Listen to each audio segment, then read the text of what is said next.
5 caras entram no camarim e sentam ao redor da mesinha redonda. E eu penso, é isso.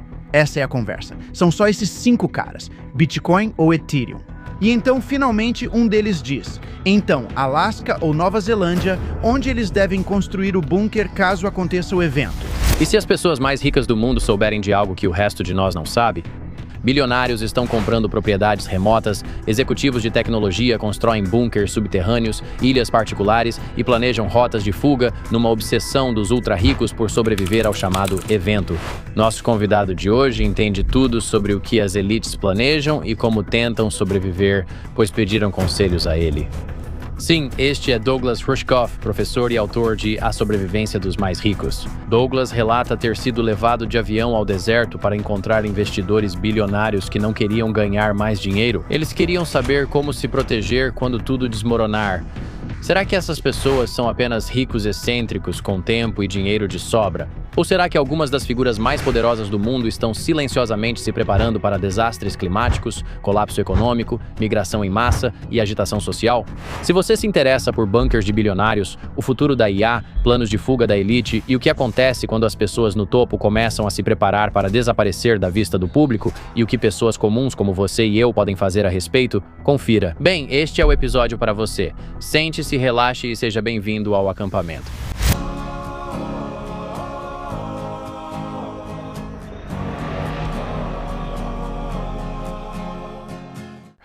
Douglas, Como está? Que bom estar aqui. obrigado por se juntar a mim. Estou animado para conversar com você. Estou feliz na tenda. Sim, você conseguiu. Eu sei. Não. Não, estamos do lado de fora, no meio da floresta, em algum lugar. Não, na tenda. Sim, eu sei que estamos no meio da floresta. Acho que estamos perto dos Adirondacks ou algo assim. Sim, Mas esta é uma linda coincidência.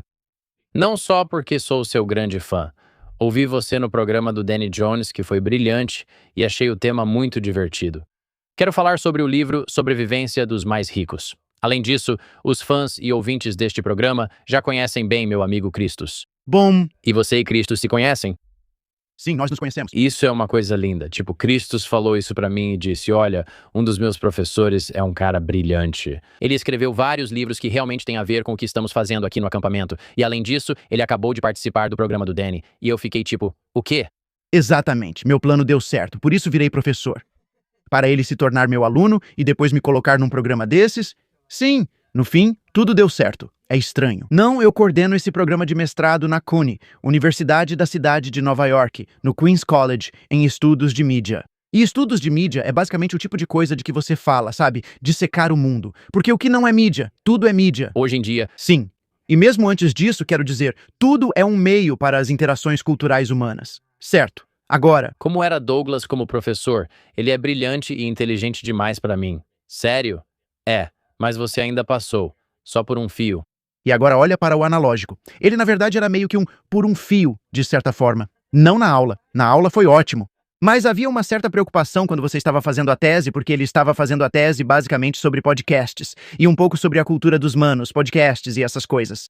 E eu estava de boa com isso, mas o resto do corpo docente, eles são mais tradicionais, bem mais tradicionais. Então foi um pouco complicado, mas também era uma questão dele trazer um tipo diferente de rigor para isso. Ele tinha todos os insights, mas era difícil expressar de forma totalmente clara. Ainda assim, ele era ótimo. Ele é mestrando, escreveu tese sobre podcasting e agora trabalha no meu podcast favorito. Sim, Então olha só isso. quer dizer, Quantos estudantes de mestrado realmente trabalham na área sobre a qual escreveram sua tese? não são muitos. É isso que estou dizendo. Ele está subindo na carreira. Ele está conseguindo. Eu sei. Você escreveu o livro Sobrevivência dos Mais Ricos. Sim, escrevi. E o subtítulo Fantasias de Fuga dos Bilionários da Tecnologia. Nós ouvimos muito sobre isso. Tem coisas acontecendo, tipo, você vê uma manchete, você vê algo no Twitter. Eu costumo chamar de Twitter. Não acredito no termo X, mas vejo coisas na internet e penso, Zuckerberg tem um bunker no Havaí e outro bilionário constrói algo na Austrália.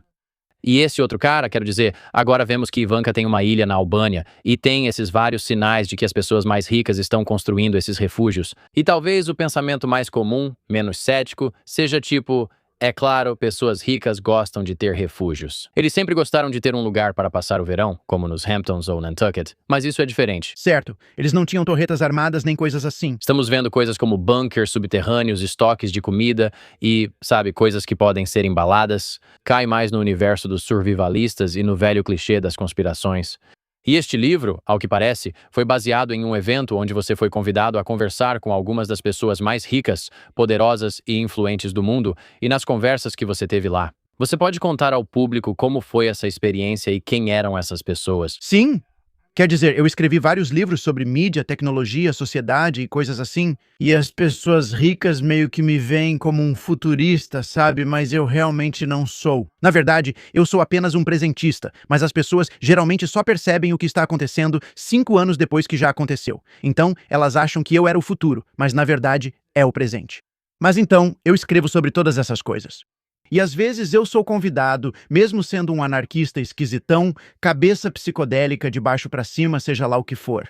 Eu sou convidado por grandes empresas, bancos ou fundos de investimento para ir lá e conversar com eles. E quase como se eu fosse um dominador intelectual ou algo assim, sabe? Só chego lá para punir eles por todos os males e dizer o que estão fazendo de errado com a tecnologia. E você sabe, controlando o dinheiro. Eles convidam só para falar como os outros são ruins. Sabe? Eles vão trazer tipo um ecologista para falar sobre o meio ambiente. Eles dizem, todas essas empresas de IA estão destruindo o meio ambiente. E eles respondem, nós estamos mesmo. Sabe, é uma autoflagelação. É isso. Obrigado, senhor. Posso ter mais uma? Exatamente. E você é uma dessas pessoas que eles trazem. Sabe, mas foda-se. Vou aceitar o dinheiro deles, né? E esse era um bem grande. Sabe, era lá no meio do deserto, mas era tipo, literalmente entre 1/3 e metade do salário anual de um professor na CUNY, né? Uau. Era muito dinheiro, passagem executiva e tudo incluso para falar sobre o futuro da economia digital.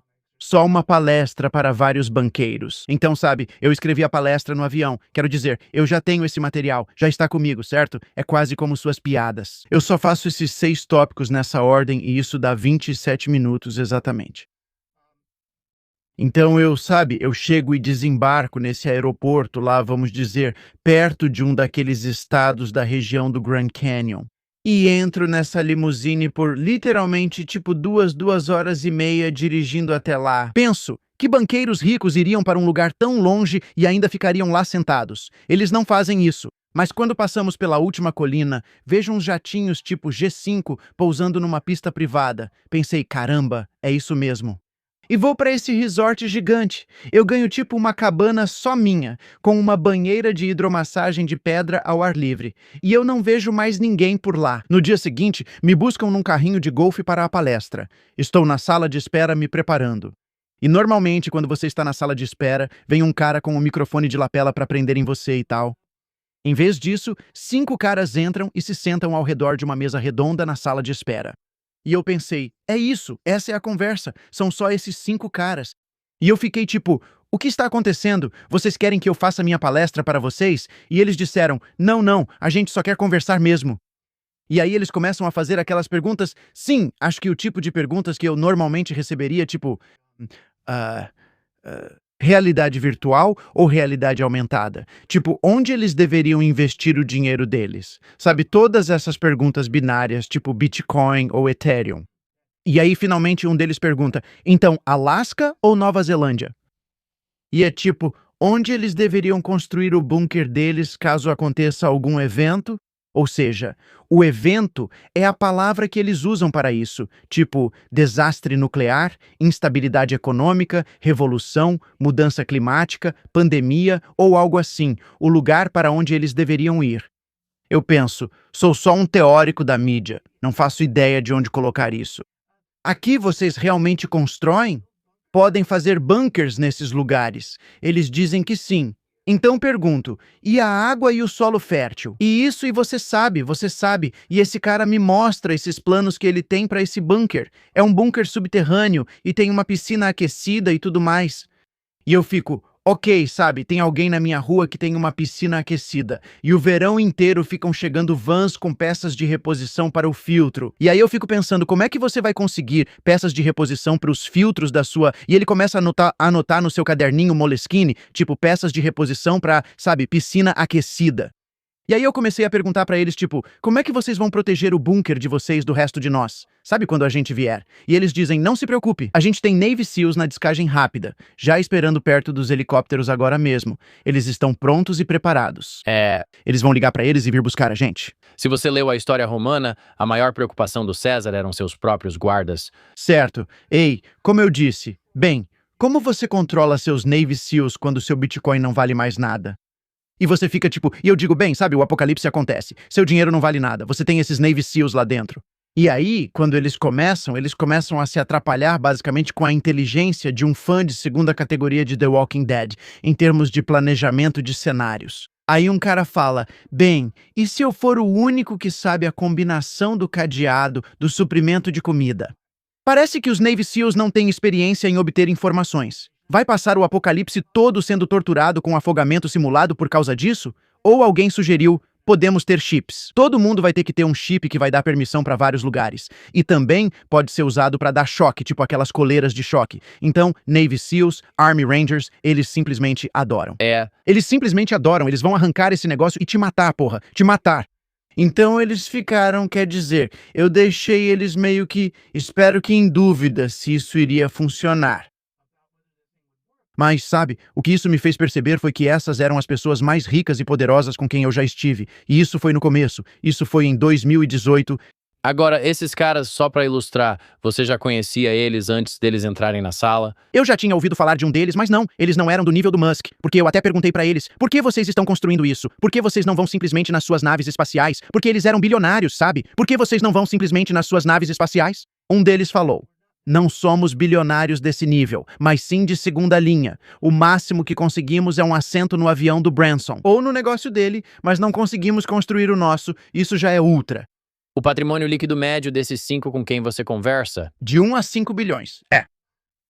Quero dizer, centavos. Centavos. Quero dizer, você não pode construir um foguete com isso. Certo, você não pode. Você tem que ver o foguete do Bezos explodir. Quero dizer, uma das maiores explosões da história da aviação. Sério? Você viu? Não. Quero dizer, não fique muito feliz com isso. Eu sei, não tinha ninguém lá, nem um macaco. Exatamente. Tá bom. Foi uma explosão insana, bilhões de dólares pelos ares. Você é anarquista. Sim, e isso não é, sabe, mas todos eles, sabe, todos os grandes bilionários têm algum tipo de fantasia de fuga, tipo fazer upload do cérebro ou ir para Marte ou algo assim. E os de nível baixo só querem construir uma fortaleza ou castelo. E, sabe, o que eu percebi sobre o que realmente está acontecendo é que essas pessoas acreditam que precisam ganhar dinheiro suficiente para escapar da realidade que elas mesmas criaram ao ganhar dinheiro desse jeito, certo? Ou adquirir tecnologia suficiente para escapar do impacto ambiental ou social das tecnologias que eles criaram. Então eles estão nesse esforço estranho de acelerar o desenvolvimento para poderem fugir do que fizeram. É como fazer um carro rápido o bastante para fugir do próprio escapamento, certo? Ei, muita gente que assiste esse canal não é inscrita. Inscreva-se para ajudar o canal a crescer e acompanhar as novidades, acampamento de religião, acampamento de história. Acampamento Gagnon. Voltando ao assunto. Eles desenvolveram, acho que um sistema econômico seja apenas pela participação deles no capitalismo em geral, ou literalmente nas empresas que eles constroem, que criou um ambiente inóspito ou um ambiente inhospitalar. Inóspito é um ambiente social do qual precisam escapar. Criaram uma desigualdade de riqueza tão grande que pode gerar uma revolução. Certo. Então, o que acontece? Exatamente. Então, o que acontece? Então eu comecei. Então foi aí que eu coloquei meu chapéu mais de autor, de professor, para analisar de onde isso realmente vem, certo? Então eu analisei, sabe, tanto o capitalismo quanto como o capitalismo funciona. E o capitalismo não é só negócio. As pessoas acham que capitalismo é negócio. Não é. O capitalismo é um tipo específico de negócio onde você faz outras pessoas trabalharem e extrai valor disso fazendo o mínimo possível, em que você passa para um nível mais abstrato. Então tem um cara trabalhando, você se torna o chefe dele. E aí, como chefe, você se torna um investidor nesse chefe. E então você se torna um investidor do investidor, ou alguém que compra futuros desse investidor, ou alguém que constrói a bolsa de valores. Que o capitalismo é sobre se afastar do trabalho real e aproveitar o trabalho dos outros e o trabalho dos outros e assim por diante. Então tinha isso, que é quase como uma coisa levemente sociopata, onde você está se afastando da realidade em direção às abstrações e deixando que as abstrações comandem a realidade. Por outro lado, a história tecnológica indo além envolve Francisco Bacon, fundador da ciência empírica, que afirmou que ciência e tecnologia nos permitirão dominar e submeter a natureza à nossa vontade. Então, a tecnologia é basicamente uma forma de controlar a natureza. Então, existe essa mentalidade também. Nós vamos simplesmente, sabe, usar esse lugar até o fim para nos tornarmos Übermensch, super-homem, sabe? Algum tipo de coisa grandiosa. E o que eu realmente aprendi foi que essa coisa de escapar, de se mudar para um castelo armado com lasers e robôs protegendo, isso não é um pesadelo de survivalista para eles. Esse é o objetivo, esse é o sonho, sabe? E é isso que te leva para toda essa coisa do transhumanismo, onde eles veem a gente, nós humanos comuns, como os vermes, as larvas vivendo no pedaço de esterco que é o planeta Terra. E nós somos só, e eles são os poucos que vão criar asas como moscas de verdade e ir embora. E nós só somos necessários até o ponto em que podemos ser o combustível e a mão de obra para que eles se tornem a próxima coisa. Certo. Agora Há uma filosofia por trás que você já citou e quero explorar mais. Mas eu acho que o que está precipitando essa preocupação de construir um bunker nos próximos 5 ou 10 anos, ou talvez até antes, tipo, o que eles sabem? Agora parece que estamos assistindo Noé construir uma arca. certo? Tipo, de que coisa iminente eles estão cientes que nós ainda estamos nesse marasmo? Nós também estamos cientes disso. Quero dizer, eles só estão cientes disso há mais tempo e com mais certeza. Quero dizer, se você quiser entrar na teoria da conspiração por um segundo, veja quem está financiando a propaganda de negação das mudanças climáticas. Essas pessoas são as que estão construindo os bunkers. São essas pessoas que mais acreditam nas mudanças climáticas. A única razão pela qual você realmente paga pela negação das mudanças climáticas é para ter uma vantagem na hora de fazer o que precisa para se preparar. Sabe, você não quer terras no norte do Canadá, na Sibéria e na Groenlândia, nesses lugares. Você não quer que essas terras fiquem caras antes de comprar suas ações e as coisas que deseja.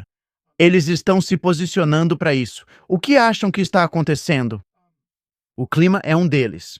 E você sabe, não é que o clima em si vai ficar tão ruim onde quer que eles estejam, é que a mudança climática vai levar a centenas de milhões de refugiados, sabe? E quando você tiver, 500 milhões de pessoas de Bangladesh e 1 bilhão de africanos vindo, o que você faz? O que acontece? Sabe, o que acontece com a zona do euro? O que acontece com a fronteira no México? Quero dizer, por que construir um muro?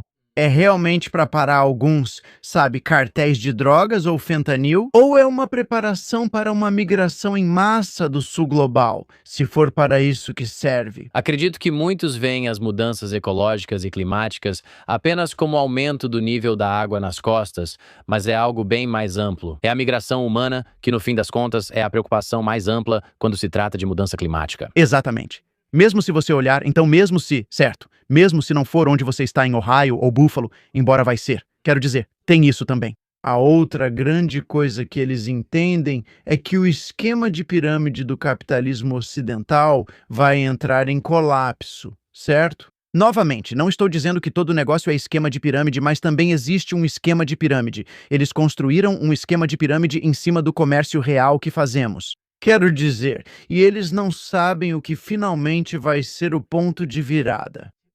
Pode ser o IPO da SpaceX, com avaliação de trilhões de dólares que está por vir, colocar isso no SP e ver como isso vai acontecer. Quebrando as diretrizes da SEC e forçando todos esses fundos de índice a comprarem. E é isso. Eu sei, é assustador. Certamente, em algum momento, a estrutura acaba se rompendo. Certo. E nós vivemos em uma civilização piramidal, realmente você pode dizer desde as pirâmides, mas na verdade desde o Renascimento. Moeda central, o monopólio autorizado, sabe? As coisas que eles faziam nos séculos XI e XII, para tirar as pessoas dos negócios e nos forçar a ser empregados. Para esses monopólios autorizados, essas corporações monopolistas oficialmente mandatadas, que vêm sendo construídas desde então, sabe, vivemos em uma economia que é otimizada para o crescimento e acumulação.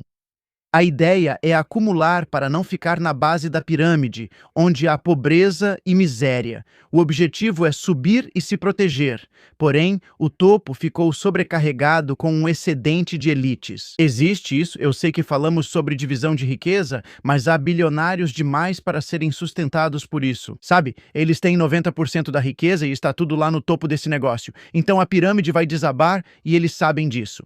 Então eu acho que o desastre econômico é quase mais iminente do que a mudança climática.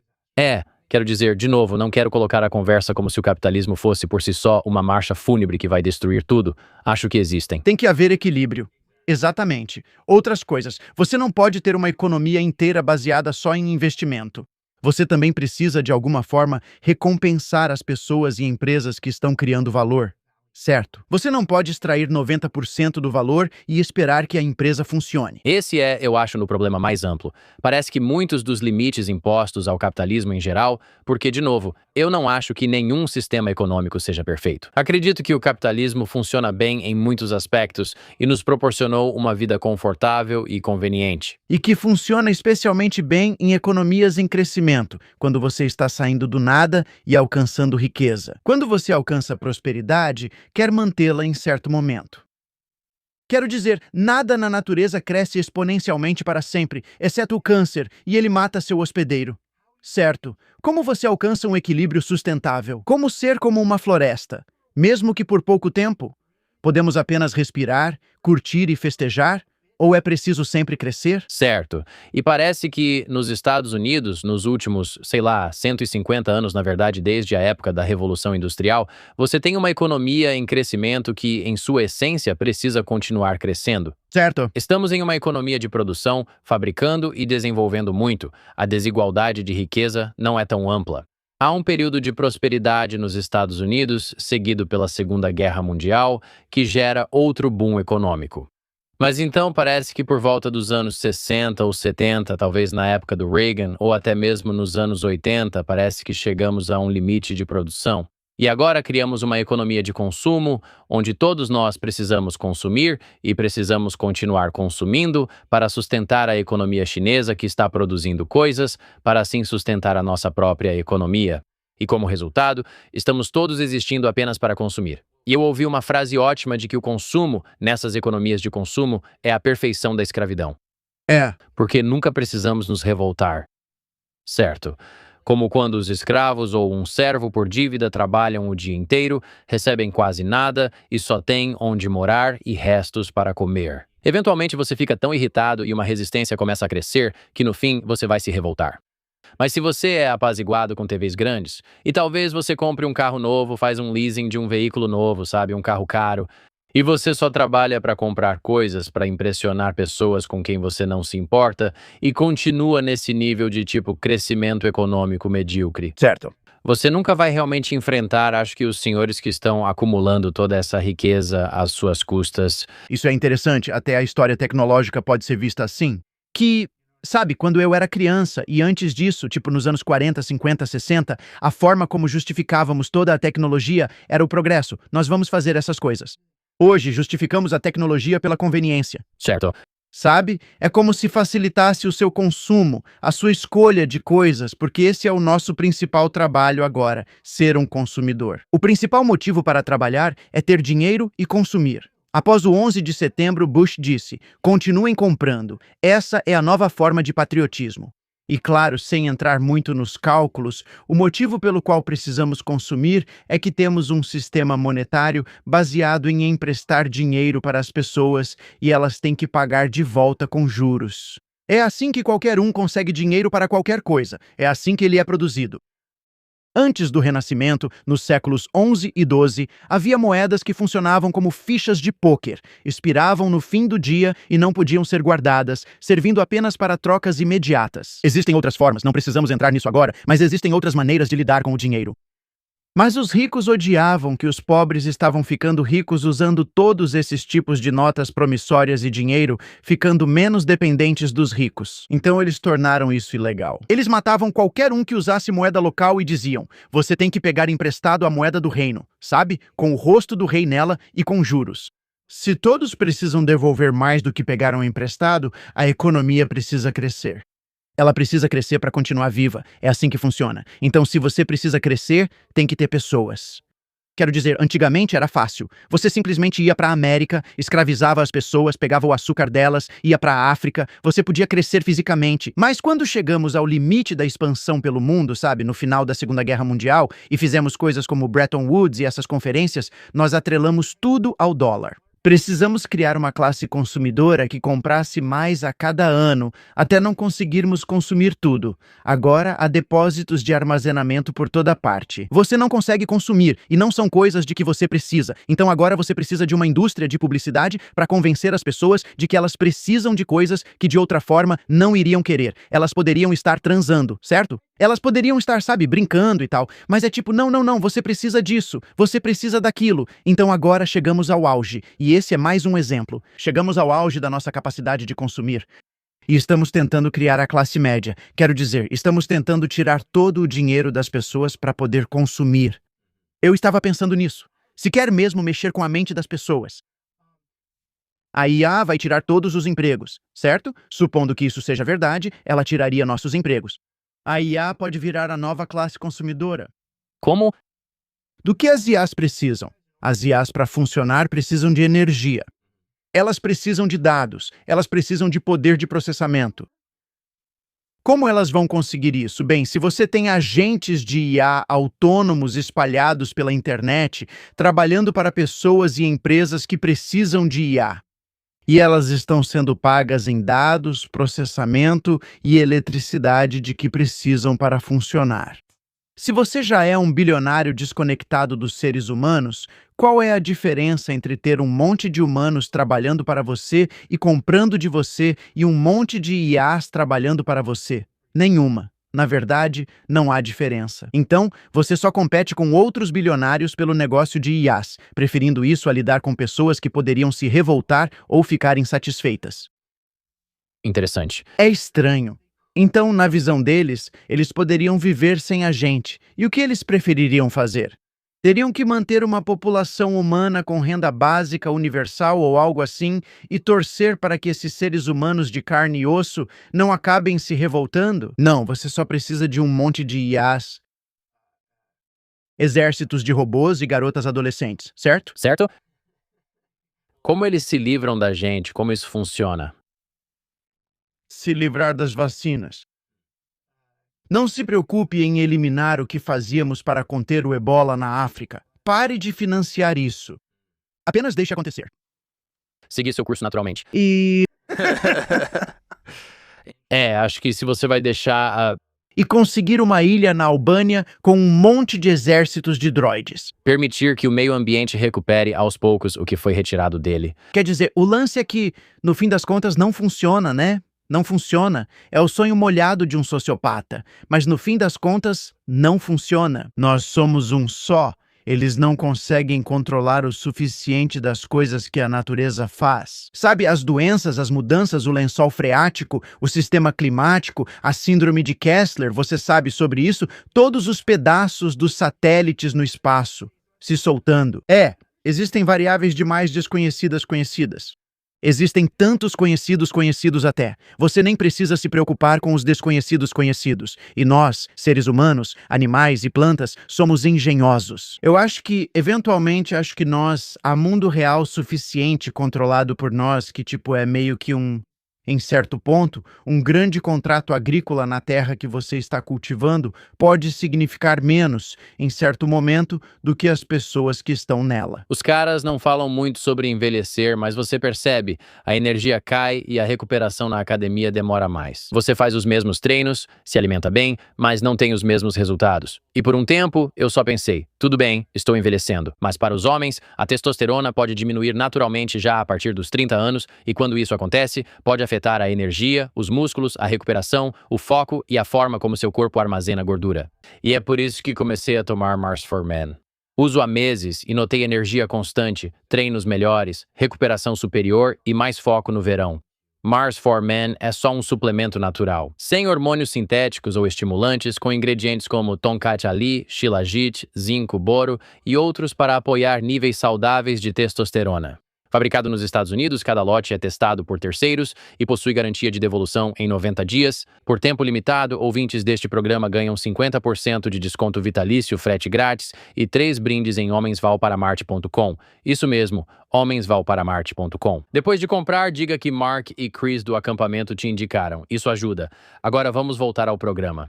O que você pode me dizer sobre Peter Thiel e as conferências meio anticristo que ele está organizando? Por aí, e por que ele está meio que lançando essa ideia do anticristo e como a gente resolve esse anticristo com IA?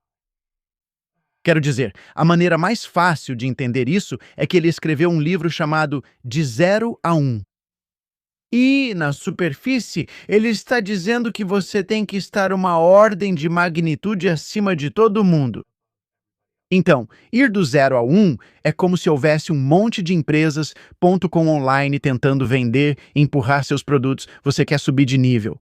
Você quer agregar esses. Você quer ser a Amazon servindo como um marketplace para todos eles. Ou se há um monte de pessoas com sites online, você quer se tornar o Facebook que agrega. Assim, as pessoas não constroem mais sites. Agora elas só assinam lá e tem algo parecido com um site. Você não compete com o mercado, você se torna o mercado. Certo, exatamente. Isso é ir do 0 a 1. Mas, religiosamente, o que isso significa é que você não quer ser apenas um dos humanos comuns competindo nesse nível. Você quer ir do 0 a 1, você quer ser um transhumano, ou na mente dele você quer ser meio que um Messias, parecido com Cristo. Você quer ascender, transubstanciar, se elevar acima como o próximo estágio. Então, se ele e certos outros super-homens estão conseguindo recursos e poder suficientes para realmente, eles estão quase prontos para subir de nível.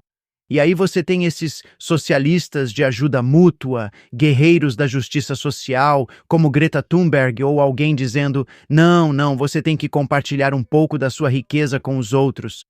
Isso está puxando ele para baixo. É como se alguém estivesse prestes a transcender com 100 bilhões de trilhões de dólares e sair dessa situação. Agora, os socialistas, os que compartilham as pessoas empáticas e compassivas, estão puxando ele de volta para o lamaçal e forçando ele a se misturar com o resto da humanidade. Isso é satanismo.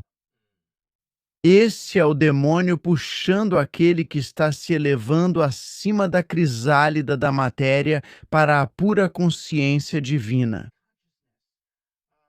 Como ousamos impedir essa ascensão? Ele sugeriu como hipótese que pessoas como Greta Thunberg talvez sejam o anticristo, dizendo que o anticristo é menos uma pessoa. Mas mais essa ideia, essa filosofia de que esses gurus da tecnologia, você sabe, talvez eles não devessem, sabe? Estar acima de todos nós. É a tecnologia. E eu entendo. É a filosofia que eles realmente odeiam. Eles consideram isso como uma filosofia malthusiana. Mas é realmente isso. Existem limites? Existem limites para o crescimento? Existem limites? Nós continuamos crescendo? O câncer é o modelo certo para o que somos? Que vamos continuar crescendo. Só precisamos encontrar mais hospedeiros. Continuar em frente. Ou somos mais como o micélio, sabe? Que estamos aqui, estamos metabolizando e estamos em ciclos. Se você quer viver para sempre, sabe?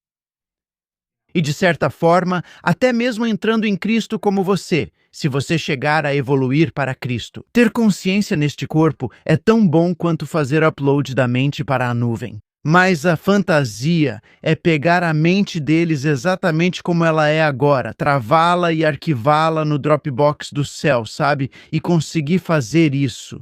O que eles não entendem, então, é o que eu entendo por espiritualidade e existência, que é: a vida é temporária e preciosa. Ela é impermanente e é a impermanência. Você percebe que toda a sua vida, então, é meio que sobre se preparar e treinar para ser metabolizado no sistema? Sabe, Toda viagem de cogumelo que você faz tem aquele momento em que você percebe, meu Deus, eu faço parte disso, certo?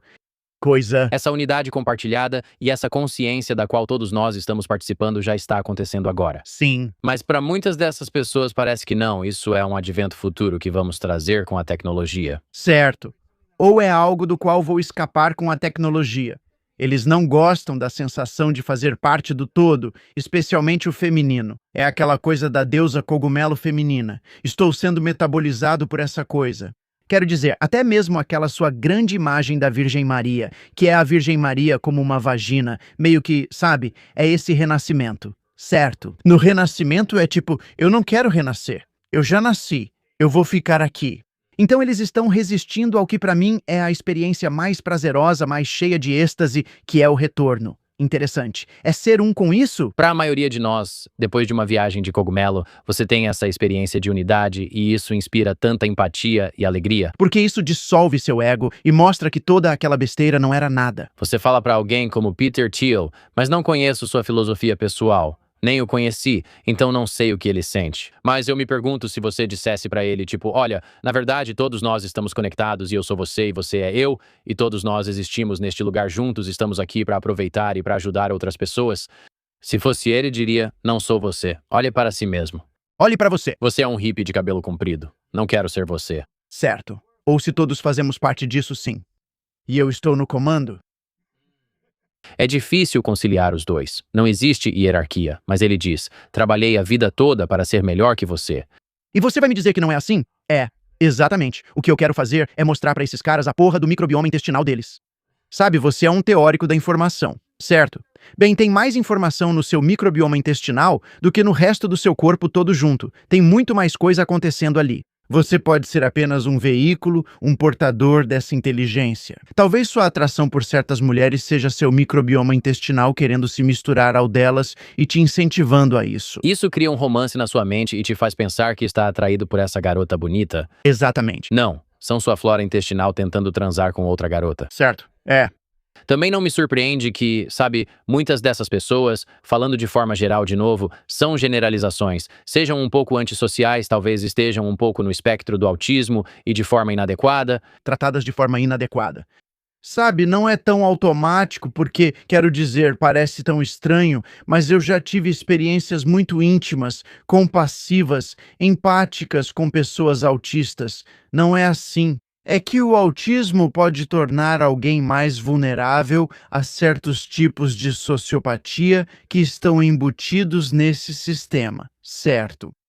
Acho que são fatores que se combinam. Acho que você pode ter transtorno do espectro autista, além de ser oprimido pela sociedade e maltratado, ou seus pais, você tem um trauma que agora está incorporado nisso, além de talvez uma predisposição à sociopatia de alguma forma. Certo. E todas essas coisas meio que convergindo, além de um QI extremamente alto.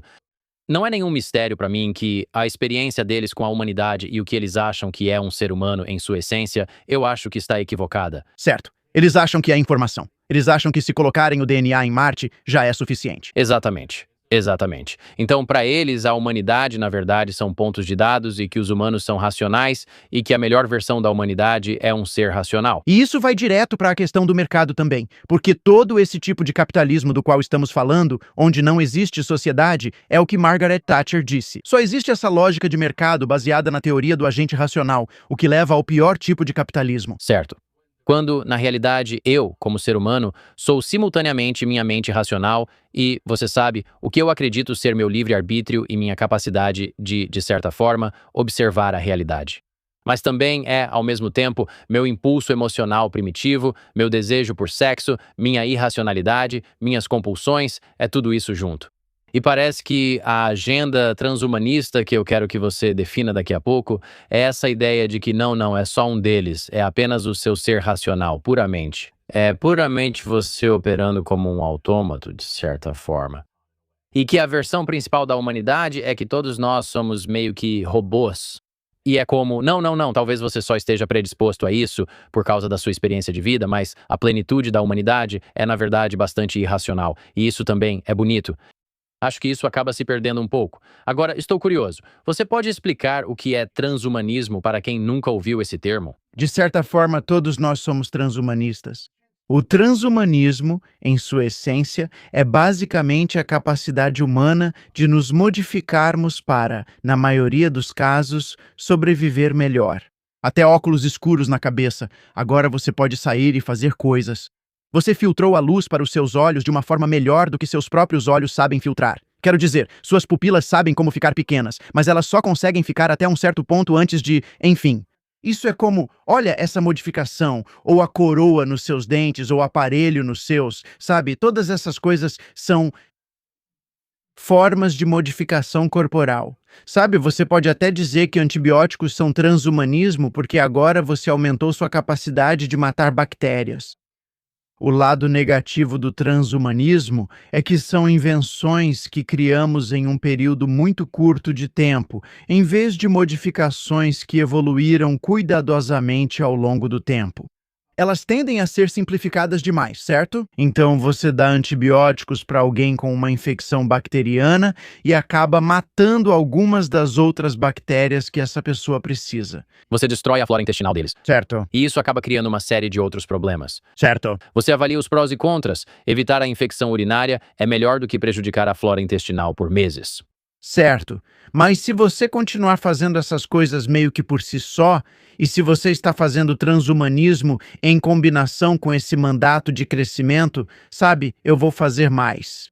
Vou fazer modificações transhumanas para ganhar mais dinheiro no mercado de ações, aprimorando o processamento do meu cérebro para isso. É tipo, bem, para que você está se adaptando? Sabe? E você está se adaptando e moldando sua descendência de um jeito quase eugenista. Sabe, onde eugenia era meio que a ciência nazista de eliminar coisas que você não gosta. Então, desejáveis. Certo. Então, agora você usa o transhumanismo quando os pais podem escolher quais qualidades querem que seus filhos tenham. Eu quero que eles sejam bons em matemática, quero que sejam agressivos, quero que sejam bons em esportes. E é como se, uma vez que estamos fazendo todas essas escolhas sobre as coisas e estamos fazendo isso de maneiras meio impacientes, podemos acabar simplificando demais quem nós somos. Estamos criando quase um problema de monocultura em nós mesmos. E acreditando, de alguma forma, que precisamos nos adaptar a esses sistemas em vez de adaptar os sistemas para nós. É muito fácil deixar para trás qualidades, o chamado DNA lixo que você acha que está por aí. Então, onde entramos em debates com transhumanistas é que os transhumanistas, os verdadeiros transhumanistas, vão com tudo. Vamos nos adaptar. Vamos colocar o chip na sua cabeça e fazer isso e aquilo, como se pudéssemos continuar nos modificando. E pela minha experiência, mesmo nos tipos de modificações que estou vendo e experimentando eu mesmo, elas sempre têm uma desvantagem de um tipo ou de outro. Sabe, eu tenho pensado muito sobre luzes elétricas ultimamente, sabe, eletricidade, poder ter luz durante a noite, e isso é ótimo. Podemos ler, jogar, brincar com cartas e ficar acordados até mais tarde que o pôr do sol. Mas o que fizemos ao reduzir a quantidade de escuridão? Sabe, parece que, bem, a luz é orientada para o masculino. Vivemos em uma cultura dominada pelos homens porque eliminamos boa parte da noite. A lua agora é mais fraca do que o sol. Sabe, o que é isso? Eu sei que isso parece esotérico, mas tudo isso, assim como o microbioma intestinal, também parecia.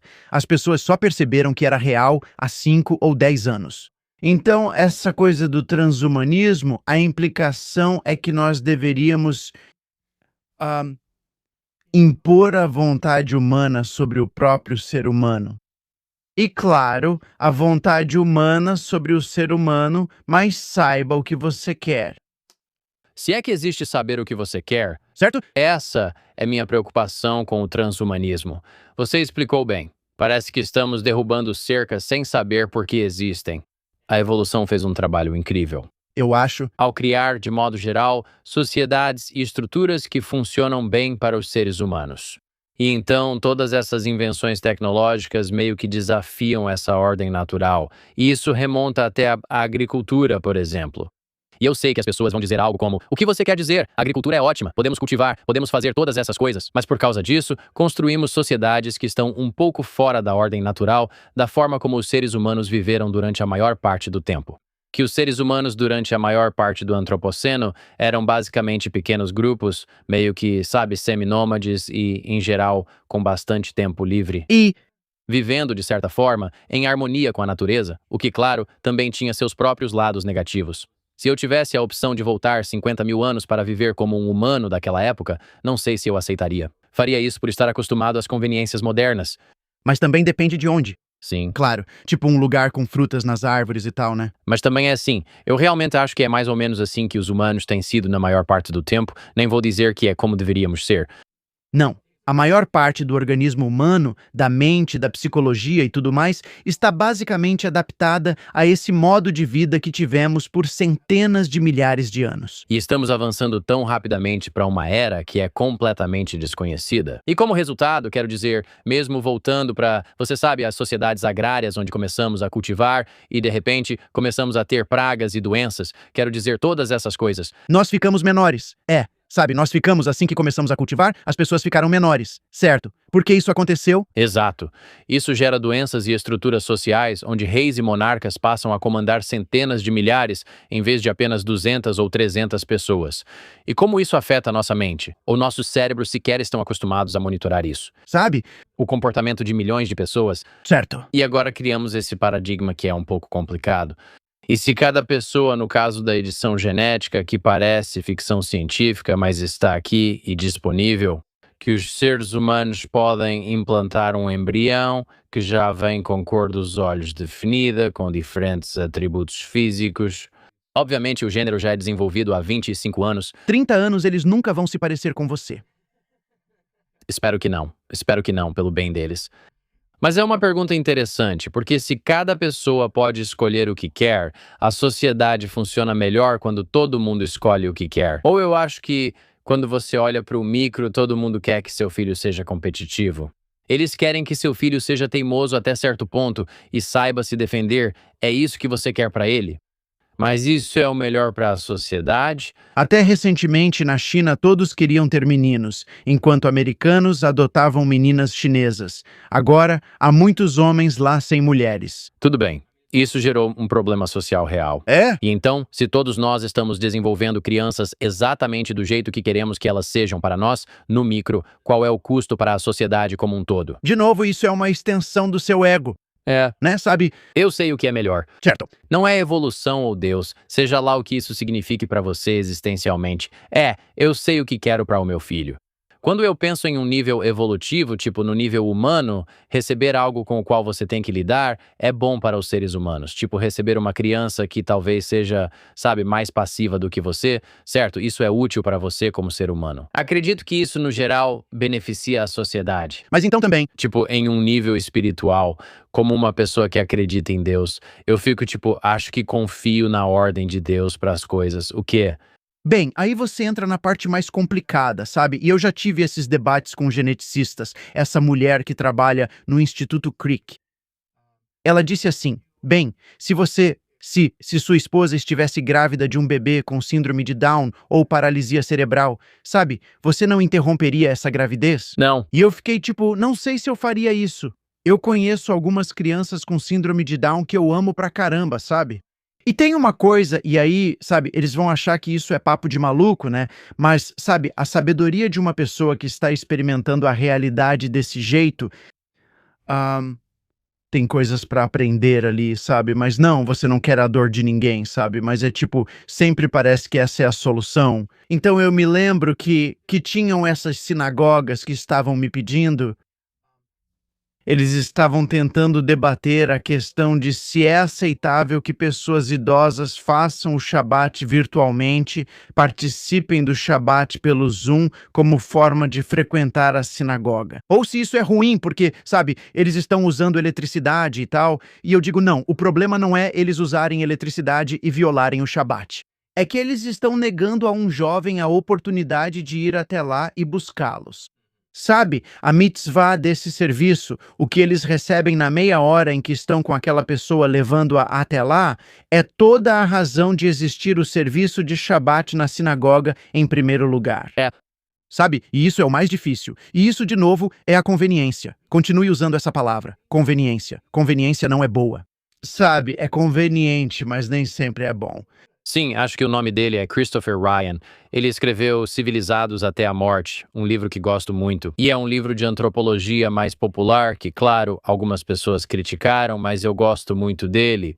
Porque ele dá vários exemplos práticos de como a conveniência e uma cultura cercada por conveniência criou, na minha opinião, pessoas muito carentes espiritualmente e em termos de inspiração. É, esse livro aqui. É, E eu acho que isso nos força a lidar com essa ideia de que as coisas que tornam nossa vida mais fácil talvez não sejam boas. certo. É para isso que serve a teoria da mídia. Quero dizer, é isso que McLuhan faz. Ele é meio que o teórico da mídia original. Você olha para uma invenção como um ambiente. Tipo, não é o celular em si, é qual mundo o celular gera. E isso permite que você veja, às vezes com antecedência, as consequências não intencionais disso. É como o automóvel, sabe, na época do McLuhan. Ele disse: o que o automóvel se torna quando chega ao extremo? Ele se transforma em engarrafamentos, onde você chega aos lugares mais devagar do que antes do automóvel. Mas vemos no que o automóvel se transforma. Guerras por petróleo, Oriente Médio e tudo isso. Então, cada uma dessas coisas, sabe, quando você pode olhar para o extremo, você vê que aquilo que parece conveniente no curto prazo, na verdade, é realmente inconveniente no longo prazo. E essas são as coisas que você não sabe. As outras, aquelas que nós sabemos, voltando ao que você estava falando, sabe, bem antes, você quer criar uma classe consumidora. Sabe, os subúrbios foram construídos intencionalmente para dessocializar as pessoas. Esse era o plano. Olhe para Levittown. Veja as cartas dos irmãos Levitt para a administração do FDR sobre o tipo de controle social que você poderá implementar sobre as pessoas. Quando as casas ficam tão distantes, os homens precisam de hipoteca alta, ganhar muito e cortar a grama nesse dia. Parecia que tudo isso foi feito para impedir o senso de comunidade e nos transformar de pessoas que compartilhavam em indivíduos, onde cada um precisava comprar seu próprio cortador de grama. É, eu não sei. É uma coisa complicada pra mim porque eu gosto dessas ideias e vivo minha vida o máximo possível desse jeito, onde, sabe, minha ocupação é basicamente conversar com pessoas como você. É fazer stand-up e me conectar com as pessoas na vida real. É tudo construído em torno da minha família, o máximo que eu posso, onde passo o máximo de tempo possível com meu filho, passo tempo com minha esposa. E eu tive esse pensamento de que tudo que eu realmente amo é de graça. Tipo, nada do que eu conquistei na minha vida, tipo status, dinheiro ou qualquer coisa assim, isso significa muito pouco porque eu era muito feliz sem nada. Eu sei, mas quanto mais assustador o mundo fica, mais nos fechamos. Esses caras da tecnologia construindo bunkers parece até irreal. Mas aí é tipo, todos nós ainda fazemos esse cálculo. Bom, muitos de nós, pelo menos, fazemos esse cálculo. Quanto dinheiro eu preciso ter na minha conta de aposentadoria para cuidar de mim e da minha família? Até que ponto eu preciso proteger meu filho do que está acontecendo? Sabe, quão acima das multidões eu preciso estar para me sentir seguro? Certo? Sabe, quanto mais perigoso eles fazem o mundo parecer, com cidades onde todos atiram e você nem pode andar, mas Nova York agora está tão segura, cara. É lindo. Vem. É legal. Quanto mais perigoso eles conseguem fazer o mundo parecer, mais eles conseguem nos prender nessa corrida por acumular coisas. Certo. Ficamos paralisados pelo medo. Ficamos nesse estado catatônico em que não sabemos o que fazer. Então, meio que nos isolamos e consumimos. Certo. Voltamos a socializar nos fundos da casa, em vez de na varanda da frente. É. Ei, pessoal, vamos fazer uma pausa rapidinho porque quero falar com vocês sobre a GLD. Essa é uma empresa nova incrível com a qual estamos trabalhando e que eu estou usando agora mesmo. Eu estou usando esse crucifixo aqui. Sinceramente, às vezes, ao lidar com empresas, só de receber o produto, já fico esperando que seja realmente bom. Esse aqui é. Eu uso o tempo todo. Esse é, na verdade, o novo crucifixo. Eu perdi o meu último em uma casa de banhos, literalmente em uma sauna. Eu perdi meu crucifixo, o que talvez seja uma forma de Deus me dizer alguma coisa. Consegui um novo da GLD e uso direto. Minha esposa gosta e ele tem um peso bom. Os detalhes são melhores pessoalmente. O fecho é bem resistente. Não parece algo que você comprou na Times Square de um cara aleatório. Não parece algo que você pede, sabe, de algum site duvidoso na Temo. E eles têm de tudo. Correntes, pingentes, pulseiras, relógios, seja se você quer algo discreto ou algo tipo, sabe, acabei de assinar um contrato. Sabe o que quero dizer? E se você quiser aquela corrente estilo, acabei de assinar com uma gravadora, eles também têm. Agora, se eu ainda não te convenci, deixa eu melhorar um pouco a oferta. Tudo bem? Por tempo limitado, ouvintes deste programa, Camp Gagnon, Religion Camp, History Camp e de todo o universo Camp receberão uma oferta insana. Se você usar o código CAMP, C-A-M-P, na hora de finalizar a compra, vai ganhar 40% de desconto em todo o seu pedido no gld.com. São 40% de desconto em todo o seu pedido usando o código CAMP na finalização da compra em gld.com. E depois que você comprar, eles vão perguntar onde você ouviu falar da GLD. Diz que você ficou sabendo por aqui, com o pessoal bacana do Campsite, Mark e Cristos que te indicaram. Sempre que você faz isso, apoia muito o programa. E muito obrigado à GLD e obrigado a você por acompanhar. Vamos voltar ao programa Agora, estou curioso para saber, na sua experiência, com esses bilionários. O que mais eles te contaram, além do que já disse, que foi perturbador? uma coisa que foi realmente perturbadora foi que eu fui a uma festa de um bilionário para a qual fui convidado. E eles disseram que eu podia levar um acompanhante, certo? E que haveria grandes cientistas lá e tal. Pensei, se essas são as pessoas mais inteligentes do mundo, quero alguém realmente inteligente comigo. Eles disseram, escolha bem o acompanhante. Então eu convidei uma mulher que eu conhecia, que tinha criado uma ótima revista literária e um site, sabe? Uma mulher brilhante e meio maluca, do Brooklyn. Eu levo ela para esse evento. E o anfitrião, assim que eu chego com ela, me agarra, me puxa de lado e diz: como você ousa desperdiçar seu convite extra com uma lésbica feia? Nossa, E eu fico tipo, o quê? E ele fala, olha ao redor. E foi tipo, aparentemente, Epstein tinha pago para esse jantar acontecer. Eu só descobri anos depois que ele tinha pago por esse jantar. Foi antes dele ser famoso, sabe? Antes dele ter feito qualquer coisa, antes dele ter sido preso ou qualquer coisa assim. E havia todas aquelas garotas muito jovens. Mulheres bonitas estavam lá com homens de meia idade. Eu tinha quase 30 anos naquela época, faz muito tempo. E eu olhei pra ele pensando, o que é isso? E ele disse, eu te convidei porque você é o cara descolado do East Village. Você deveria aumentar o nível da galera na sala. ele está meio que brincando, tipo, Não, ele ficou realmente bravo comigo e nunca mais me convidou pra nada. Certo, você deveria aumentar o nível da galera na sala. Então ele achou que eu era tipo, sabe, eu era da geração X. Então eu era o equivalente à geração Z naquela época. Eu deveria levar alguma gata descolada do East Village e aumentar o nível da galera na sala. E o que mais me revelou isso foi perceber que esses caras são tão inseguros, sabe? Que eles precisam estar perto disso para se sentirem, sabe? E eles não querem alguma. E ela não era feia. Quer dizer, ela podia até ser lésbica, mas ela não era. Ela não era feia. Eu não sei. Eu nem estava pensando desse jeito. você só viu outra pessoa como alguém brilhante e interessante, achando que seria um grande trunfo. Certo. Mas você entendeu errado a tarefa. Eu entendi errado a tarefa. Achei que estava aumentando o quociente na sala. Mas você não sabia de que quociente era. QI 68, sabe? E social, maravilhoso. Quero dizer, é. Sabe? Então é aí que, pra mim, está a graça de tudo. Certo, sabe? Não em um vegetal de 22 anos. Certo, sabe? É isso que eles querem. É, mas acho que isso mostra um pouco do paradigma do que eles valorizam, né? Certo. E esse era o ponto. Então, quando você fala sobre o que mais chocou, foi meio que isso, foi ver a sobreposição entre os bilionários e o tipo de cientificismo dos caras de quem eu estava falando antes, sabe? Que eles gostam de caras como Richard Dawkins e Daniel Dennett. Eles gostam disso porque esses caras dizem que não existe nada além disso. Não existe alma, não existe Deus, nós não somos. Nós somos apenas, não existe sociedade, como diria Margaret Thatcher. Existe apenas competição entre genes pela sobrevivência. E isso parece ótimo. É isso que eu tenho feito, sabe? É isso que esses caras estão pensando. Eles dizem, isso é perfeito. Eu vivi minha vida inteira desse jeito. Agora você está justificando a minha existência.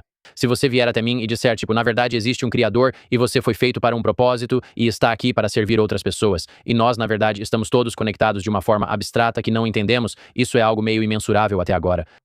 Eles pensam, que diabos é isso? Não me interessa. Isso me faz agora questionar e refletir sobre a minha existência de uma forma que é realmente desconfortável e vai contra o que eu realmente desejo, que é conquista e exploração. Certo. É, isso também, a parte da insegurança eu acho tão interessante porque eu não sei se é possível se tornar um bilionário sem esse vazio enorme na sua psique de que você não é suficiente. E de novo, Isso é uma generalização, mas percebi isso entre pessoas do entretenimento e muito ricas.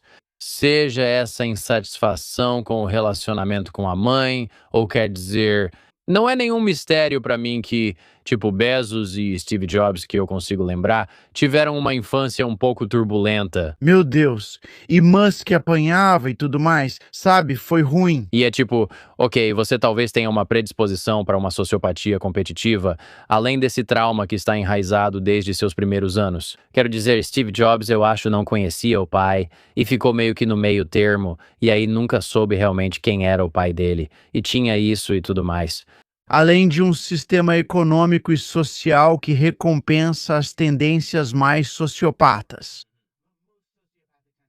Então você já tem essa coisa e aí você vê, e a maneira de vencer esse jogo é jogando desse jeito. Certo. Nós criamos um jogo ruim. Nós criamos um jogo que, honestamente, o capitalismo foi montado para favorecer os reis. Então, o que você quer fazer é se tornar um rei. Certo? É isso que Peter Thiel quer, uma monarquia. Ele diz isso abertamente, é um fato, não teoria da conspiração. Se eles admitem, não é conspiração, apenas realidade. Então acho que quando as pessoas questionam se essas pessoas ultra ricas, sabe, se elas têm uma predisposição, se existe uma relação causal entre a sociopatia delas e, sabe, esse certo desprezo pela humanidade, ou se é algo que acontece depois que você acumula grandes quantidades de riqueza, e eu acho que a resposta é os dois. Eu acho que você está certo. Acho que, ao adquirir, no processo de adquirir toda essa riqueza, você acaba externalizando muita dor e sofrimento para outras pessoas. Se você vai ser CEO da Nvidia, dezenas de milhares de crianças no Congo entram em minas de metais raros sob ameaça armada, como escravas, para obter esse material. E aí você tem que... Como você consegue dormir à noite? É tipo, bem, eles não importam porque eu estou fazendo outra coisa, ou eles têm... Um propósito maior e você... Isso acaba sendo racionalizado. Você faz o que precisa fazer. Isso é compartimentalizado. Quando se tem riqueza, acesso e poder, fica fácil justificar o que te levou até lá, criando um ciclo vicioso. Certo? Então, eu acho que são os dois. E eu realmente não sei se é possível fazer um sem o outro. Mesmo pessoas que recebem centenas de milhões de dólares mais tarde na vida, as sementes desse desprezo e desse tipo de elitismo, eu acho que acabam transparecendo. Certo? Certo. Mas eu estou disposto a ser cobaia. Você realmente acha? Acho que sim. Você faria? Você aceitaria? Me dê 100 milhões de dólares. Vamos ver como eu lido com isso. Sim. Certo? Serei transparente. Esse é o acordo. Me dê 100 milhões. Quem estiver ouvindo e tiver 1 bilhão, me dê 100 milhões. Vou deixar você monitorar tudo o que faço e ver o efeito disso. Mas você teria que ser chipado. Eu acho que você teria que ser chipado, porque você pode relatar por conta própria, tipo, eu estou sendo muito benevolente e sou gentil, mas eles precisam realmente saber o que está acontecendo com a sua serotonina. Eles precisam saber o que realmente está acontecendo ali. Então eu acho que você vai ter que ser chipado. Mas isso estraga o experimento porque o chip pode impactar o comportamento. Verdade, pode se tornar um placebo. Só observando, só câmeras. Sim. É uma pergunta interessante, porém. Eu ouvi dizer que as duas piores coisas que podem acontecer para uma criança pequena são não conseguir nada do que quer e conseguir tudo o que quer. E eu acho que isso é verdade até certo ponto. E eu acho que, infelizmente, com grande parte da nossa sociedade moderna, para conseguir esse poder, você realmente precisa ser implacável. E você conquista tudo e dá tudo aos filhos, mas eles acabam virando pequenos Joffreys. E é só, eu não sei, isso cria uma situação realmente ruim, eu acho. E eu não culpo eles por quererem construir um bunker. Se eu estivesse na posição deles, provavelmente faria a mesma coisa. Sabe? É fácil julgar bilionários e chamá-los de maus, mas se estivesse no lugar deles, provavelmente agiria igual. Eu sei. E eu tento, a maneira como tento perdoar isso é pensando que é mais como um hobby. Sabe, tipo, o Gomez Adams tinha seu trem de brinquedo, ou pessoas tipo, o Michael Jackson tinha seu zoológico, então eles querem construir um forte. Sabe, eu entendo. Você quer um forte? Eu gosto de um forte. Eu costumava construir fortes com meu irmão quando éramos crianças e aí a gente simplesmente fazia. É divertido. Casa na árvore. Isso é. E aí você quer imaginar, ok, e se eu tivesse um fosso de fogo em volta disso? Sabe? Como Epstein se envolve com toda essa história? Ele não está mais envolvido de forma alguma. Bem, é isso que você pensa. Ha! É isso que você pensa. A menos que você esteja em outro lugar. A mão ao lado da maca na foto do New York Post. Mas é mesmo dele? Eu não sei. Eu sei. Sabe, você pensaria que o Mossad cuidaria dos seus ou algo assim, né? Você acha que ele está na época em que estava atuando?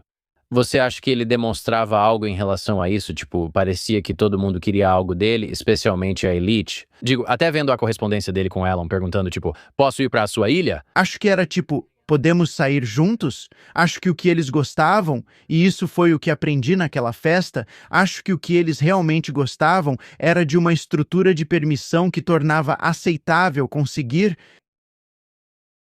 sabe? E é tipo, se você está lá na ilha e tem os caras mais inteligentes do mundo. Grandes cientistas e pessoas ricas falam coisas, sabe? No Japão, a idade de consentimento é 13 anos e era assim até recentemente. Na Grécia Antiga, eles faziam isso e aquilo. Sabe? Isso é bem americano, essa coisa puritana. Poxa, até temos Noam Chomsky por aqui dizendo isso. Lembra daquele bilhete do Jeffrey Epstein? E Noam Chomsky é ainda mais, sabe, nessa linha da Naomi Klein, esquerdista, anticolonialista, do que qualquer um. É tipo, cara, tá tudo bem mesmo. Ei, e a gente tá numa ilha. Aqui tudo é legal. É assim que a sociedade funciona, pelo menos tenta para você entender, sabe? E você é inteligente. Essa garota conseguirá empregos e outras coisas porque está se associando conosco. Tudo é consentido. E eu acho que essa era a atração. Você podia adotar uma mentalidade onde isso era aceitável. E isso permitia e realmente alimentava todas as suas piores inclinações, essas partes más de você que você meio que esconde, esse tipo de lado sombrio e junguiano. E ele te dá uma utopia onde você pode agora expor todas essas coisas terríveis e fazer isso à luz do dia. Certo? Em vez de fazer a coisa certa, que é não abusar de crianças. Certo. Certo. E porque, na verdade, o que eles estão explorando não é realmente, e eu sei que está relacionado, mas você sabe, você lê, você sabe, totens e tabus, e leia um pouco de Freud e aprenda sobre a diferença entre, você sabe, fetiches e ah, ah, um tipo genuíno de perversão. Eu não acho, e talvez eu pareça idealista, eu não acho que as pessoas sejam realmente atraídas por crianças. A maioria porque a maioria dos, havia muitos caras. É tipo só gente rica em certo ponto. Eu acho que existe um tabu sobre isso, o que acaba tornando isso excitante. É como se as pessoas não fossem. Bem, eu nem vou entrar nesse assunto, mas eu não acho. É uma extensão do nosso desejo sexual natural. Acho que o que tornava isso excitante era o fato de ser proibido, errado e essa experiência de poder. Sabe que eu sou como o rei do Sião, eu posso fazer isso. Esse é a emoção do poder mais do que qualquer outra coisa. Sim, talvez eu ache que realmente existem pessoas no planeta que têm uma atração por crianças. Tipo, eu acho que para algumas pessoas isso é uma espécie de psicopatia mesmo, onde essa é a predileção sexual delas. Mas, até certo ponto, eu realmente acho que há algumas pessoas nessa classe de bilionários que estavam associadas ao Epstein que o elemento do poder, na minha opinião, realmente teve influência. É tipo, ok, você já conseguiu tudo o que sempre quis. Você sabe, você literalmente pode fazer qualquer coisa. Pode ter orgias com quantas pessoas quiser, pode fazer o que quiser, mas essa coisa é proibida. Certo, e existem crenças estranhas em torno disso. Quero dizer, havia templos e rituais estranhos. Havia um certo elemento de olhos bem fechados nisso, que tem dois fatores. Você compromete todos que entram, pois tudo é gravado e feito assim. E para entrar, você tem que fazer um ato bizarro com uma pessoa menor de idade para poder fazer parte do clube, porque assim temos algo contra você, e agora você é um de nós. Esse tipo de coisa estranha, tipo Bohemian Grove, sabe? Mas aí, você sabe, tem outro elemento nisso. Se você acredita que essas ações são quase como uma versão de sacrifício infantil que pode carregar um sigilo para permitir que outra coisa aconteça, então você está fazendo isso para obter poder. Como a Câmara dos Lordes na Inglaterra tem feito isso desde, você sabe, a época da Rainha Vitória, sabe, tendo abuso sexual infantil como parte da manifestação do poder elitista. Na medida em que você acredita nisso, vai funcionar. E você não precisa que isso seja realmente verdade. Você só precisa que as pessoas acreditem que é verdade para que se torne algo que realmente aconteceu. Certo? Você se programou. Em vez de um algoritmo, usa seu ritual para chegar lá. Agora pode fazer a coisa errada. Me pergunto se existe algo assim. Você já leu O Jogo Mais Perigoso, no conto? Essa é uma história que eu li no ensino médio sobre um cara que mora numa ilha e traz pessoas para caçá-las. certo? Me pergunto se há algo disso nesses círculos de elite. Digo, tenho certeza de que você já ouviu falar sobre os bilionários em Sarajevo que atiravam em jovens bosníacos. Tipo, eles literalmente durante as guerras na Sérvia, eles estavam simplesmente tentando matar pessoas. Foi estranho, 1 ou 2 anos atrás. Pode pesquisar no Google e encontrar o artigo. É algo bizarro, mas acho que sim. É real. Isso se conecta com o é real. Mas eu vi esse filme do Pasolini e eu não sabia o que ia ser. Esse cara, Pasolini, é um cineasta italiano que fez esses filmes nos anos 50 e 60. E ele fez um sobre fascistas italianos. Eles levam vários adolescentes lindos para esse lugar. E aí eles ficam estuprando e matando eles e tal. E eu fiquei tipo, por que diabos eu estou assistindo isso? Sabe? Isso é simplesmente horrível, horrível demais, e tudo isso supostamente é sobre fascismo e poder. E aí, tipo, aparecem as fitas do Epstein e todos os arquivos, e eu fico pensando, isso faz parte do fascismo, é isso. Controle sexual sobre jovens, essa dominação e sadismo. Certo. Acho que sobre o tabu é assim. Você pode caçar o que quiser, seja um leão bonito ou um elefante, se conhecer as pessoas certas e for aos lugares certos na África. Você simplesmente faz. Fico pensando se esse sentimento, esse poder é tipo, será que posso caçar um humano? Imagino se alguém já fez isso. É, Tipo, eu acho que a gente sabe que pessoas já fizeram isso, mas eu fico pensando se, na era moderna, isso ainda persiste. certo. E quanto disso é? Sabe quando você ouve falar de atrocidades, quando você ouve falar de pessoas entrando nos assentamentos e fazendo pogroms e coisas assim, certo? É em parte isso, digo. Com certeza. Digo, lembro de assistir a um documentário sobre um oficial da SS, apenas um soldado nazista que patrulhava um dos campos de concentração. E ele falava como um serial killer, e ele meio que contava para as pessoas. E não sei se isso era ele tentando se livrar da culpa, mas basicamente ele dizia: eu gostava de matar pessoas. Tive uma oportunidade. Eles me colocaram no comando. Matava pessoas livremente porque achava interessante e divertido, e o regime no poder me permitia isso legalmente. Você vê isso e pensa: uau. Não era só todo mundo seguindo ordens, era que algumas pessoas realmente gostavam do sadismo porque eram verdadeiros psicopatas. Quero dizer, esse artigo é da BBC. Você pode rolar para cima só para ler a manchete? A banalidade disso é a parte assustadora. Itália investiga denúncias de turistas pagando para atirar em civis na Bósnia nos anos 1990 e então role para baixo até o início deste artigo. Jornalistas e o romancista Ezio Gavazzini apresentaram em Milão uma denúncia descrevendo uma caçada humana promovida por pessoas muito ricas, apaixonadas por armas, que pagaram para poder matar civis indefesos a partir de posições sérvias nas colinas ao redor de Sarajevo.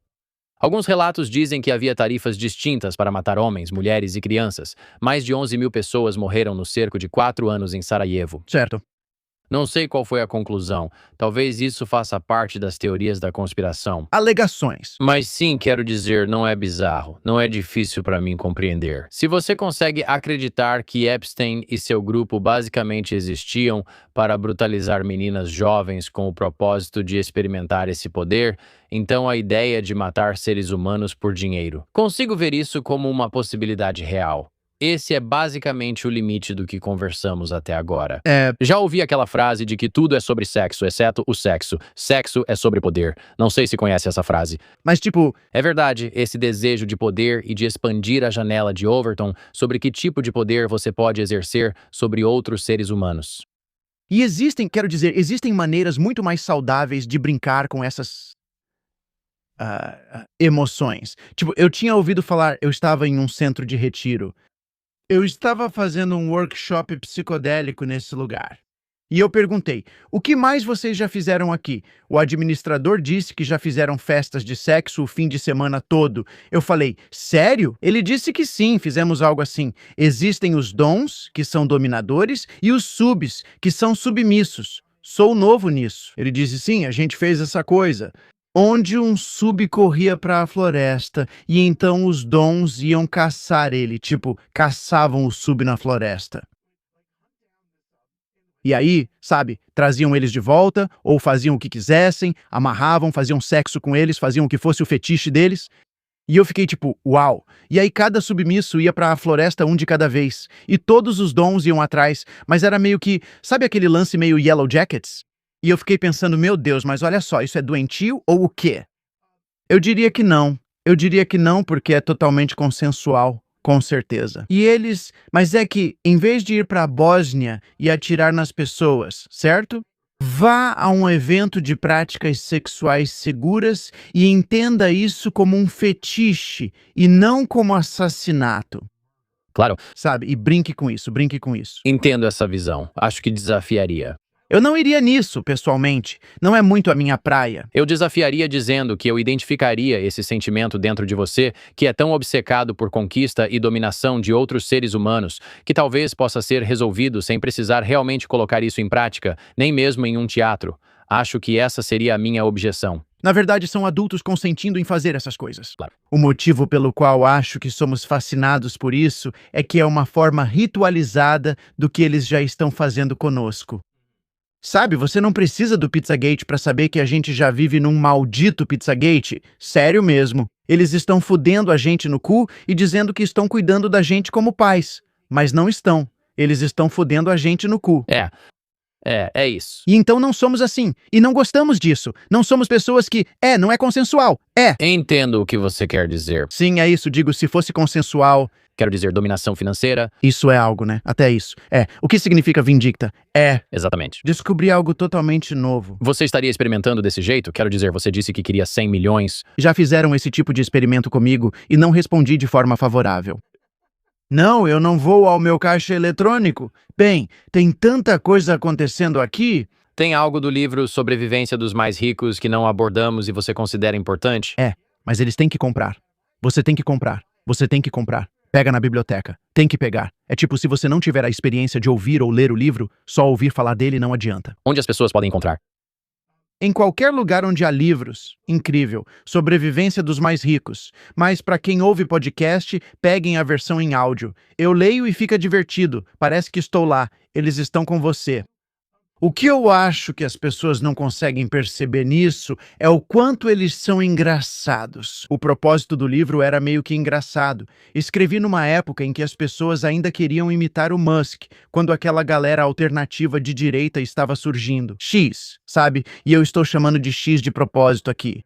Pra, tipo, ser como ele, e pra rir, e pra fazer pepe, e pra o que for, e pra trollar, e realmente ver esses caras como tolos. Sabe? Olha como eles estão assustados. Olha como eles são dominados pelas porcarias que assistem na Netflix, que eles acham que aquilo é a realidade, sabe? Que nós somos mais espertos do que essas pessoas. E com certeza somos mais avançados emocionalmente do que eles. Então acho que é isso. É meio que o tom para ver o quão tolas, o quão bobas essas pessoas são e de onde vem essa mentalidade e como às vezes nós mesmos caímos nisso, especialmente em tempos difíceis. Como durante a Covid, muitos de nós entramos um pouco no modo bunker. Bem, a turma do Epstein vai continuar. Mas eles não vão nos controlar. Certo? Você pode se libertar. Você não pode. E quero dizer, é isso que eu faço nos últimos capítulos deste livro. Mostrar o que você pode fazer em vez disso. Como conhecer seus vizinhos. Sim. Conto essa história de pedir uma furadeira emprestada porque precisava pendurar um quadro da minha filha para a formatura e meu primeiro impulso foi ir até a Home Depot, comprar uma furadeira do tipo mais simples, usar uma vez, guardar na garagem, depois quando for usar de novo, ela não recarrega e eu acabo jogando fora. Olha só todo o lixo tóxico, as crianças trabalhando em minas, terras raras e tudo mais, só para fazer essa coisa que eu uso uma vez, tudo porque eu fico com vergonha de bater na porta do meu vizinho e perguntar: Bob, posso pegar sua furadeira emprestada? Sabe, e por que isso acontece? É a sociedade em que vivemos que leva a essa fantasia de isolamento e fuga. Acho que o jeito que eu vejo isso é que toda vez que me sinto isolado, se me sinto desconectado da natureza, das outras pessoas, se fico deprimido ou triste, eu reconheço que esse é o ponto, que não é um erro eu me sentir assim, isso faz parte. E meus sentimentos são legítimos e esse sentimento de desilusão é real e isso faz parte do sistema no qual eu, nasci. E meu jeito de me rebelar sutilmente é, nas palavras de Madre Teresa, amar minha família. Certo. O que isso significa pra mim é tipo... Leve-os para a Target. Exato. Pegue uma amostra grátis na Costco. Invisto na minha família, tento contribuir com a comunidade e me conectar ao máximo com as pessoas ao redor. Foco no meu propósito, no que posso controlar e, no fim, consumo menos. Isso mesmo. Consumindo financeiramente, consumindo a internet, consumindo menos, sente-se em silêncio, fique com seus próprios pensamentos e sente-se com as pessoas que você ama. E eu acho que esse é o caminho mais rápido para a felicidade. Desconecte-se. Com certeza. Pare de ouvir este podcast, desligue agora mesmo e vá lá fora. Ou, se continuar ouvindo, quero dizer, esse tem sido todo o meu principal projeto de vida, que é essa coisa chamada Team Human, certo? Que é um livro, é um podcast, é um canal no YouTube. E é só isso. É sobre perceber que ser humano é um esporte coletivo. Quando você tenta fazer tudo sozinho, você fica infeliz. Mas encontre os outros e realmente faça isso. Pensando nos humanos de 100 mil anos atrás, vivendo em grupos pequenos de 100 pessoas, dependendo uns dos outros, precisando uns dos outros, conversando entre si e muitas vezes passando um tempo com seus próprios pensamentos, e não preenchendo esse tempo constantemente com música, redes sociais, pornografia e todas essas outras coisas que servem, você sabe, para lucrar com a sua atenção. E talvez, do meu jeito meio metafísico, você sabe, extrair sua energia. Isso volta àquilo que você estava dizendo no começo, realmente, que é que, você sabe, nós temos essas tecnologias potencialmente libertadoras e que nos conectam. Decidimos, ao invés de dar essas tecnologias para as pessoas criarem o mundo que queriam, usá-las contra as pessoas, agravando os problemas atuais. Algumas pessoas são tão pobres que tudo o que elas têm é dinheiro. Sabe? Exatamente. Liberte-se. Deus te abençoe. Continue sendo humano. Douglas, foi fantástico. Obrigado pelo seu tempo. Eu agradeço. Obrigado por me receber. Vamos fazer isso de novo em breve. Sim, de volta à barraca. Ei, nós temos um canal novinho em Folha que faz parte do universo do acampamento e nós o criamos especialmente pensando em você. E eu pessoalmente acho que você vai gostar muito. Então dá uma olhada.